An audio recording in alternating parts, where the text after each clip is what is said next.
anymore, but every week's going to be a busy week, I guess, under the new administration. So, market recap, sentiment just continues to get worse.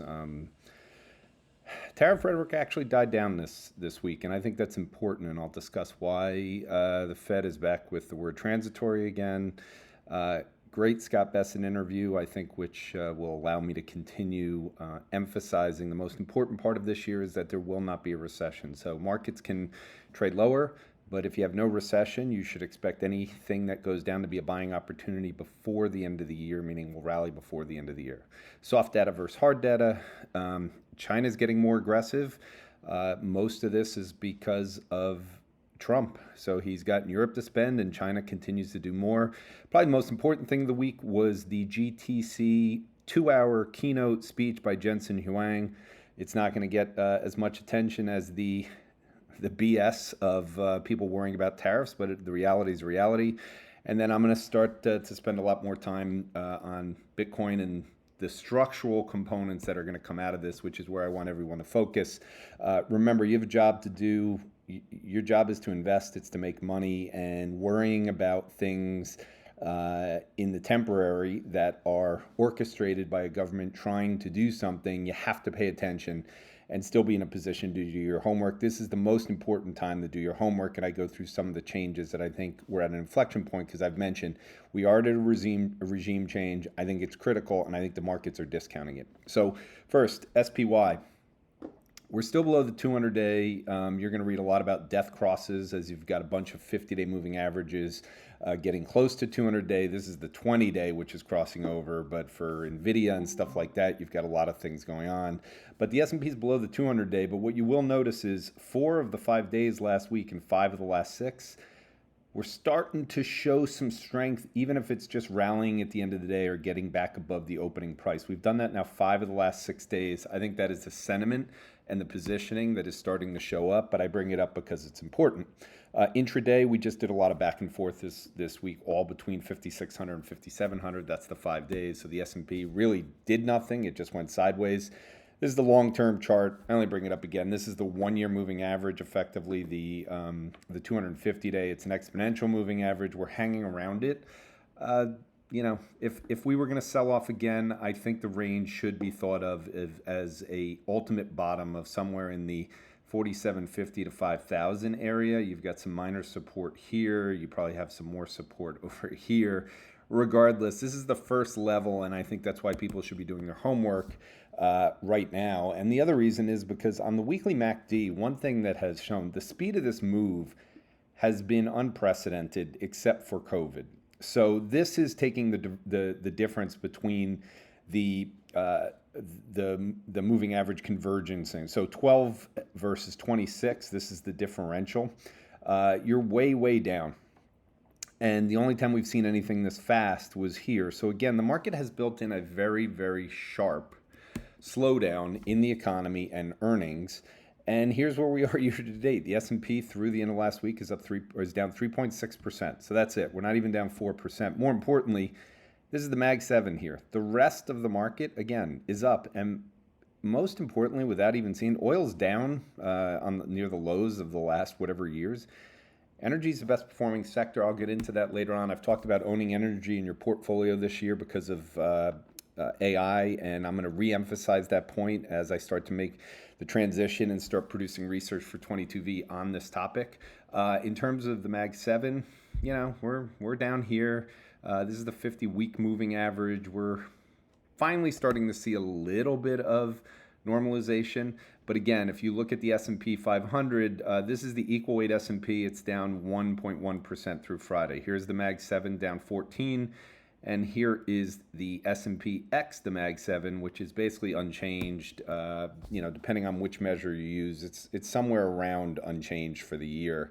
And the breadth, here's the cumulative breadth. This does not look like some kind of an economic collapse. Here's what happened during COVID. This is what happened during Trump the first time. We're just sitting up here still. We're near the all-time highs on breadth, which means we're not seeing any kind of problems. And last week we actually had breadth thrust. So just to give you an idea, this is the number of names in the S&P 500 which are up. And this is each day. The last time we had back-to-back days like we did last week of 400 plus, you have to go all the way back here, which were the lows in early October of 22. Most importantly, look, we haven't had one minus 400 day yet this year. We had some in December, but we haven't had any at all. And here's where you ended up the last 2 weeks. So strong movement from the breadth perspective. Taking this, Jason Gifford put this out and said, second straight day, 90% advancing stocks after hitting 6-month low. What happens? I think this column is probably the most important. 2 months later, every time that's happened, going back to the 1930s, you were up. The average was 6.2%. So just in terms of like thinking about when you've had a big low and then you have a couple strong breadth days, and where you haven't had bad days, it's good. But when you combine it with sentiment, which that thing did not, here's where we are in terms of the bearish. We posted our third week of near 60. And this was that time in 22 when we made the lows in terms of the thrusts. Momentum, which led us on the way down, despite the Mag 7 not really bouncing, momentum is back through the 20-day.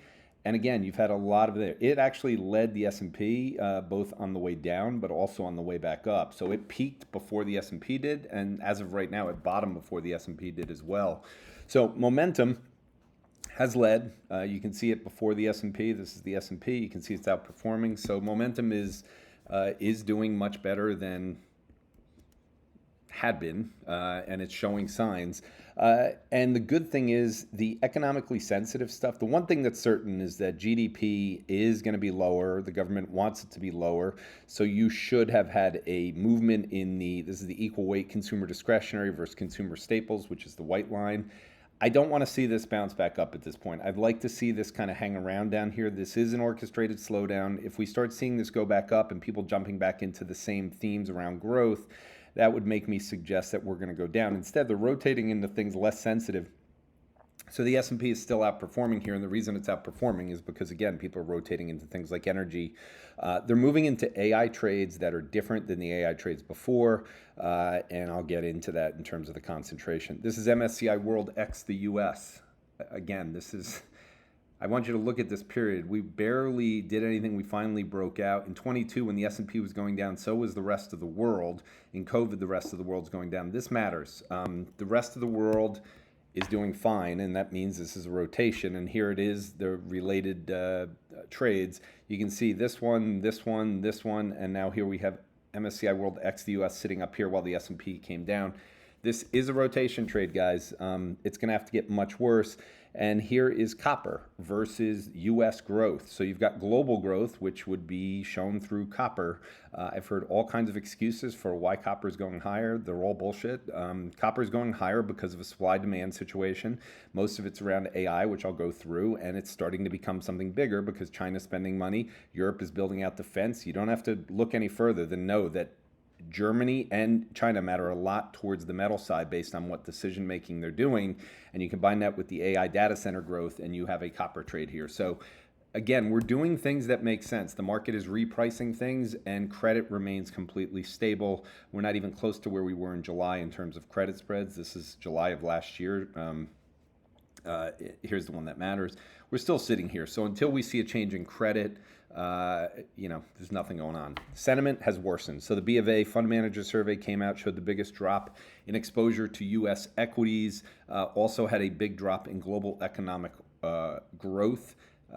Survey expect global economy to deteriorate. So, people are getting more bearish. Here's the dramatic shift that we've seen. So at the beginning of the year, it was U.S. exceptionalism. Now you've seen a massive rotation outside. I think at this point, you've had such a big positioning change that people should be paying attention. Here's an important one. Goldman CTAs are net short for the first time since 2023. More importantly, over the next 1 week, if it's flat, there's going to be buyers of $14 billion. Up tape, 19, down tape, $3 billion. So again, as you go through this and you start looking the month numbers, if the market's going higher, there's just a lot of money. So a lot of the supply that came within the market actually came from CTAs again, and now they're on the other position. And this is the number put out just showing Goldman expects $45 billion in buying on a 1 month rally.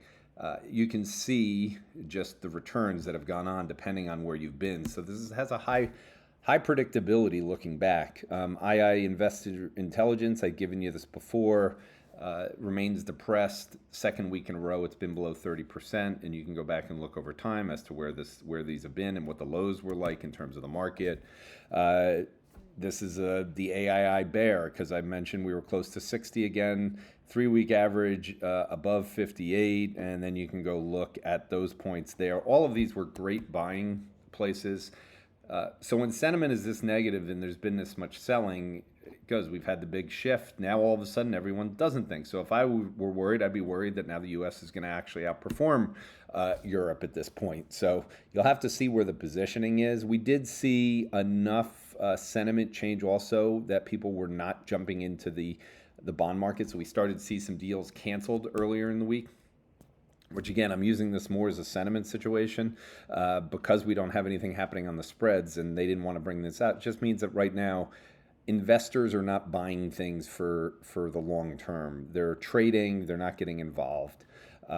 This gets back into the point that I brought up, that to actually finish the year, okay, down 10%, if you go back at all of the times that that's happened, so only 12 of the past 97 years that stocks lose 10% or more for the year. This is important because we're already down 4. So this is saying that to actually be down this much, it was in the Depression, it was in World War II. Basically, every single time, effectively except for this, because this was a recession, we did lose millions of jobs.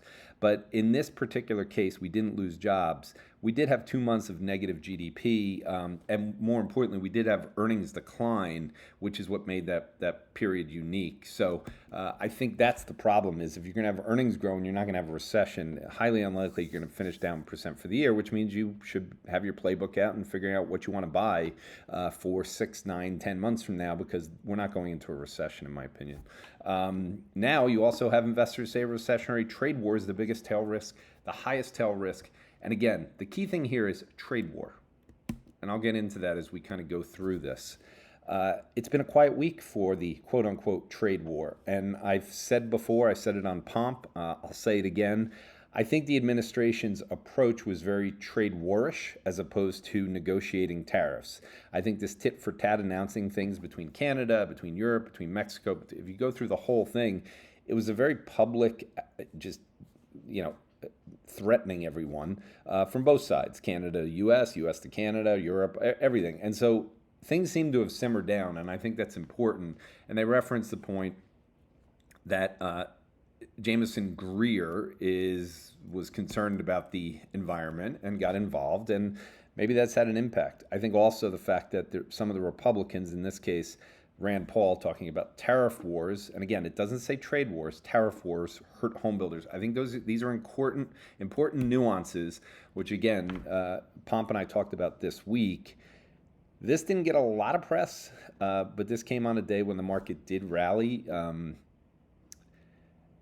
Just talking about the fact that negotiating with other countries about mutually lowering tariffs. I think you're going to see some of this going on, and I think that's what you have to think about. Is this a trade war, or are these renegotiations of tariffs? And is tariff reciprocity something that is a fair trading thing? Are there ways to get through it? The answer is absolutely. So on Friday, when the market was at the lows, Trump said there will be flexibility on tariffs.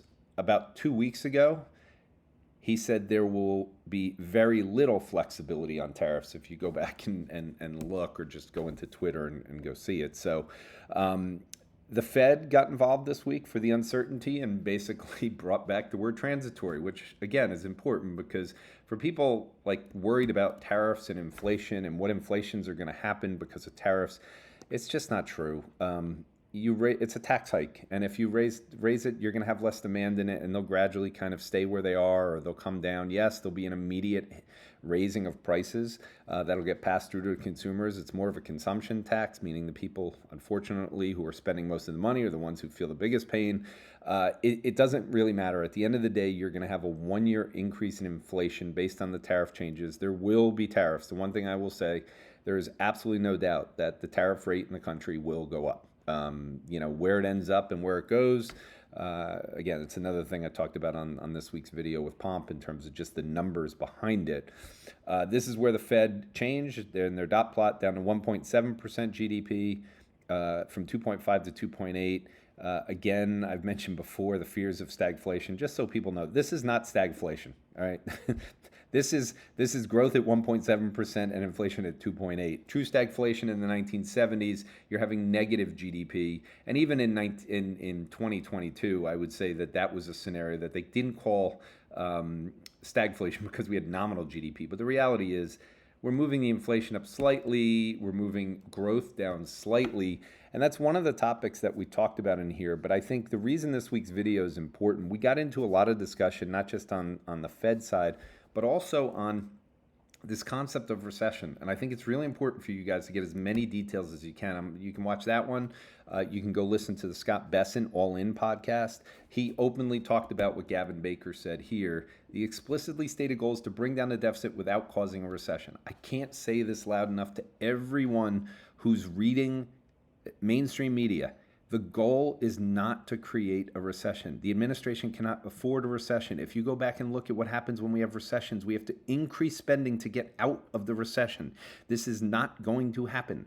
They have to thread the needle, as I said, based on Ray Dalio. You cannot have a recession. You have to focus on growth.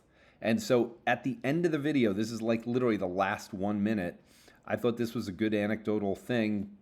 Bessent was describing the way Trump listens and how he makes decisions, and I thought this was an interesting kind of way to read through things. He's tough, but when I went in and I showed him we were talking about something the other day, and I said, well, this is going to cause some layoffs. He said, well, let's try to fix it. This is not an administration that's looking for job losses, which is what a recession is. So you have to remember this. And if you want more proof of it, Mohamed El-Arian was on Forward Guidance this week. At an event, and he talked about why growth is the only solution. You cannot have, when you have this much debt, you cannot have a scenario with recession. We have a fiscal deficit of 6.5%. If you go into a recession, you're going to have to increase spending. They don't want to do that. They're trying to cut spending, so they have to find a way to cut it very little.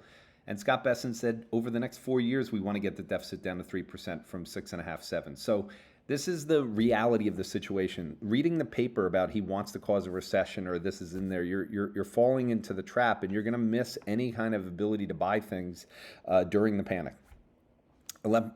Economic alarm bells are ringing everywhere. Here's the thing I want to highlight. First, the good news. There is no solid evidence right now that the economy is in a recession or even particularly close to it. The bad news is that warning bells are that it's ringing every which way. That's because the soft data, all of the soft data has turned negative. The soft data meaning surveys. So the University of Michigan, which I highlighted last week, has a bias to it in terms of the politics. The PMI survey just had a big drop. Most of the PMI surveys, and they've said, we don't know what the policy is going to be. So right now we're uncertain, and so we're holding back spending as much. There's no doubt that that's going on. That's why GDP falling to 1% and change in the first quarter makes complete sense to me. And even the second quarter, I don't have a problem with it. And I think that's the case. That's a long way off from going into a recession. And that's what Brian Moynihan said this week. Growth is better than people expect and have put in consumers have put 6% more into the economy year over year. Bank of America has data real time from credit cards. Now, they also put out that they're expecting a drop from a 2.5 forecast for Q1 to 1.5, 2.3 down to 1.5. They've moved the entire year. I think this is very legitimate based on the new austerity policies of trying to get the deficit down. But again, if you're going to have a recession, all you need to look at are the weekly jobless claim numbers until this white line, which is still sitting at historic lows relative to population, but also does not budge. We are at 227, which is basically where we've been the entire time since 2021. There has been no change. Think about how many recession fears we had during this time period. Here's the unemployment rate, which is not as the gauge here. And historically, the white line leads, or at least is going up at the exact same time. That's not happening right now. Until we start seeing claims actually going higher, this is not the situation. So I wrote a Substack just on how historic, in my opinion, the sentiment is without there being a crisis. I go all the way back to the 1930s to highlight why the Great Depression was called a psychological term, the Depression, and how sentiment without crisis will lead to opportunities for people who fall into it. But just to show how bad it is, this is from Apollo. Record high of consumers think business conditions are weakening. So you're at levels above where we were during the great financial crisis, above where they were during COVID. I mean, these are unprecedented situations. 12-month economic expectations, more unemployment. People are expecting more unemployment. I mean, you're up at levels that are consistent with a recession. And again, those appropriate periods are in here. This is the unemployment rate. So each time that we had recessions, you had the unemployment rate going up violently. That is not the case in what's happening. We're still sitting near the all-time lows, and yes, we've moved a little bit higher, but we peaked a while ago when everyone panicked about the last recession with the Somme rule, and now we're just sitting there.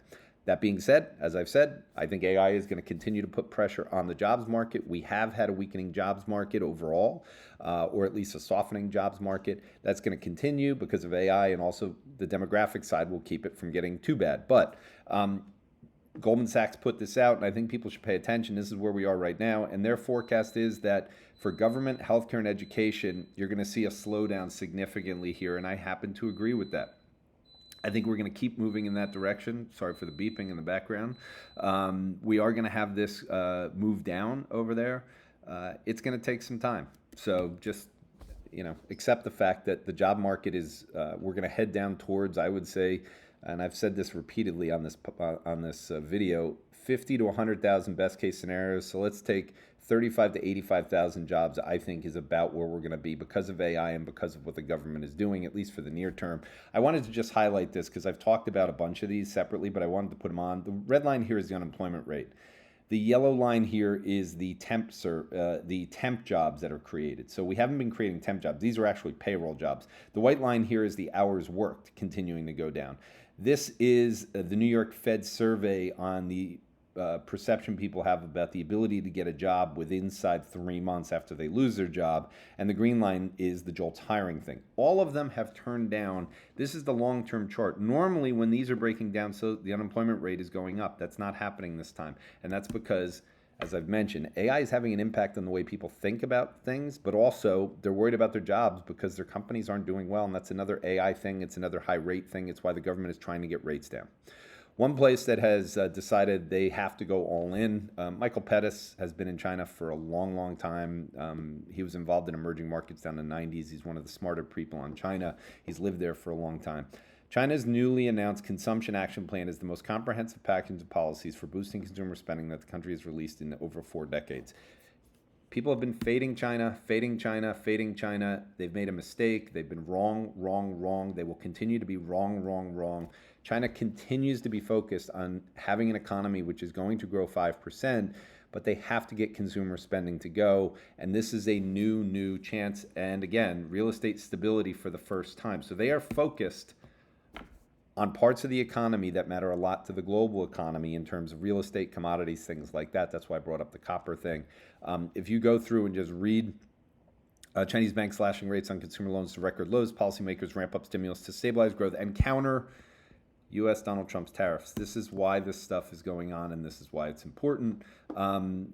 China dollar bond deals surge as the market gloom begins to lift. Remember, China's had a fear on the debt problem for a long time, and now you've got all these changes. And I wanted to bring this up because copper has been hanging up here despite the fact that year-over-year real estate fixed asset investment, so any building on construction, has been sitting down here. We've already had prices normalize and start to move higher. We haven't seen the any kind of change in terms of building stuff. Not sure we're going to see it, but even if it goes from -10 to 0, that's going to be a big deal. Copper's going up without it. So I think this is just something, again, where China was a drag on copper the last 2 years. I know a lot of people have been trying to play materials on the back of the AI side. That's what I'm going to get into now as the bigger thing. Here's natural gas. This is the 10th contract. This is as parabolic as you get. Just think about the fact that it's moving at a faster pace than even during COVID, when we had supply disruptions that were massive and shutdowns and people not working. This has still gone higher. So I just think people are missing the power trade here. Citadel announced that they're expanding further into U.S. natural gas with $1 billion deal. This is going to be my first research report for 22V. I spent a lot of time on this, but this is my belief that the most important transition in the new regime we're going through is going from the cloud of LLM. So the last 15 years, everything is about going from hardware to software. It's all about the cloud. It's all about getting off servers. Well, now we're getting to embodied AI. So far, it's been AI in the cloud. Now we're getting to embodied AI, which means the next hardware investment frontier is coming. What I do and what I go through, not only companies that will benefit from this, but also AI embodiment has to do with, obviously, data centers is one of the most important. You can't power this whole thing without the data centers. So the data centers are the first hardware build out. But you also have the physical devices. You're going to have computers that are AI native, phones that are AI native. That's starting this year. The enterprise AI agents. This is an important part of just understanding that if you're going to use AI agents, it takes a lot more power that needs more data centers, but it also takes more memory. There's a whole bunch of things which come into inference being used. This is the computers and the phones. You've got humanoid robots. I'm going to go through a bunch of that, but you also have autonomous vehicles, which take a lot more hardware, different components. The electrification of the world in terms of putting AI in. And the reason this is important, I wanted to just show you. So the white line here is Chevron relative to the S&P. If I were to bring up what this chart matches up with, this pretty much matches up with what has happened with the Mag 7. What happened when the iPhone came out. When regimes shift, you're moving from a point where we got off of hardware, where China slowed down. I just showed you that China is doing something they haven't done in 4 decades.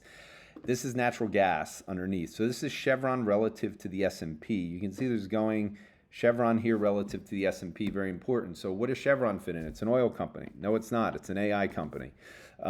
These are recent quotes and commentary from Chevron regarding how they are benefiting from AI.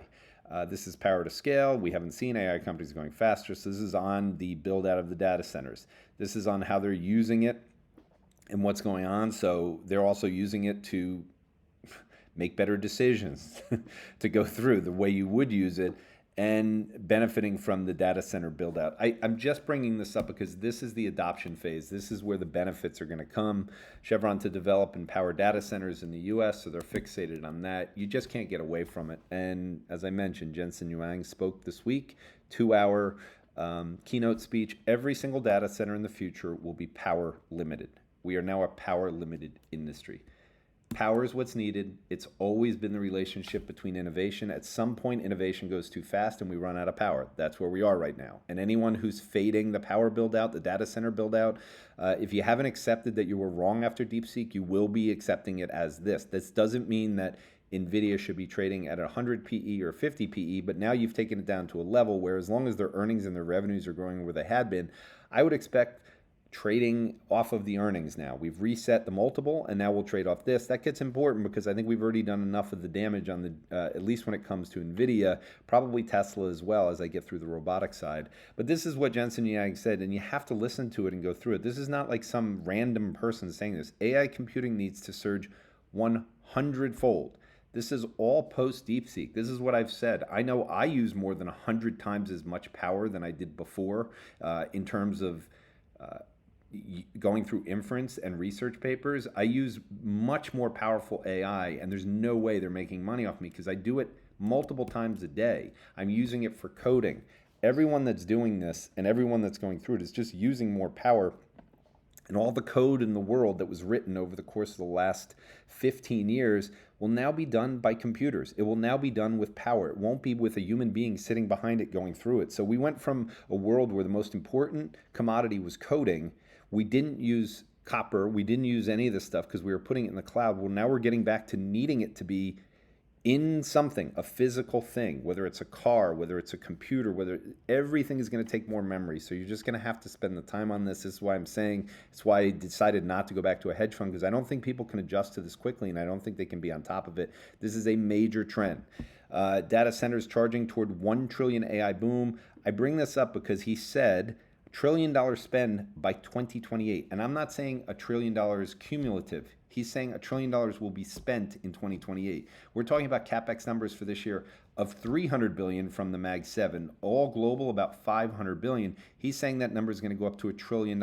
There's nothing that's going to stop in this. So for anyone to believe that somehow or another we're going to come up with a solution to be able to deal with this based on what DeepSeek did, they're just not paying attention to the big picture. So I think Nvidia and all these companies, particularly in the semis, that's the place you want to look for the benefit.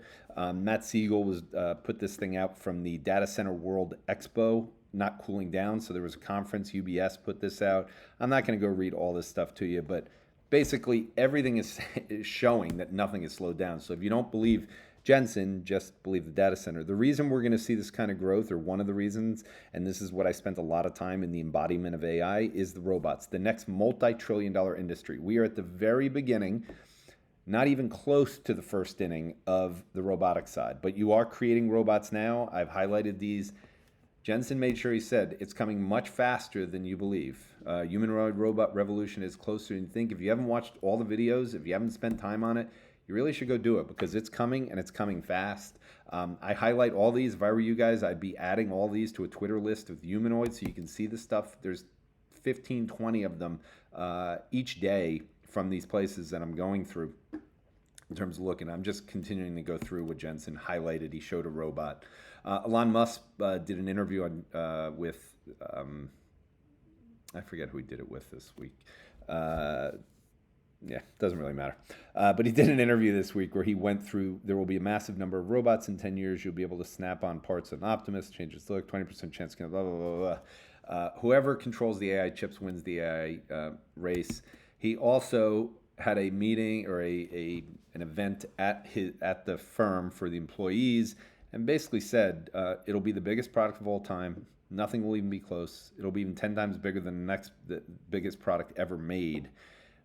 He said they'll produce 5,000 Optimus this year and 50,000 in 2026. This is why robotics needs to be on the focus. These are humanoids. These are not the robotics that you're thinking of. This is humanoids. So you have to go watch the videos to see what they can do, and just realize that the time has come for robots. This guy puts out a lot of things on AI agents, but if you want to go see 50 demos, I just made it easy for you to go through it. You really have to pay attention on the hardware and think about it. Anyone who doubts that AI continues to accelerate, this is just the length of tasks AI is doubling every 7 months, so it's going a hell of a lot faster than Moore's Law, and that's going to continue to grow. So you have the exponential side, and the reason I bring that up is if you're focused on tariffs, which are a temporary thing, and you're not paying attention to what's going on, and you don't realize that Chevron is up on the year, that Intel's up on the year, that Cisco's up on the year, that Micron is up on the year, that all of these old companies that were benefiting from hardware and commodities are doing very well, and I showed you the energy sector is up. You are missing that the market is rotating away from the Mag 7, which were the software boom, and they're moving into the AI boom, which is now the hardware boom. That's what's happening. Bitcoin, I've said, is the purest AI trade. Once it can separate itself from the Mag 7, technically you broke out this week, and then Donald Trump had some announcement, and as is usually the case, whenever he speaks about crypto, it sells off almost immediately. I think we need to we need to be prepared for that every single time, because unless he says he just bought something, which he's not going to, the market sells off every single time. But it's still hanging around the 200-day moving average. But most importantly, if you're down on it, I've talked about this being the most important trend. We came out of the last correction in July, August, with Bitcoin outperforming the Mag 7. And then we got into the election, and now we've gone sideways. I've said, and if I took this back further, Bitcoin is unchanged versus the Mag 7 since 2018, which means it's been equally as good to own the Mag 7. This is the point where Bitcoin becomes the second biggest asset in the world as during this rally. So this is the one that you want to watch. This is when he spoke. That's when the market sold off. Don't forget the Stablecoin Act is going through, so I just want you to go. I want to finish up this week with just reminding you, we're getting caught in tariffs. They're trying to fix the deficit side because the deficit is big. This whole thing, if you didn't read this, just go bring it up in ChatGPT. Lynn Alden is fantastic. Sam Callahan, same thing.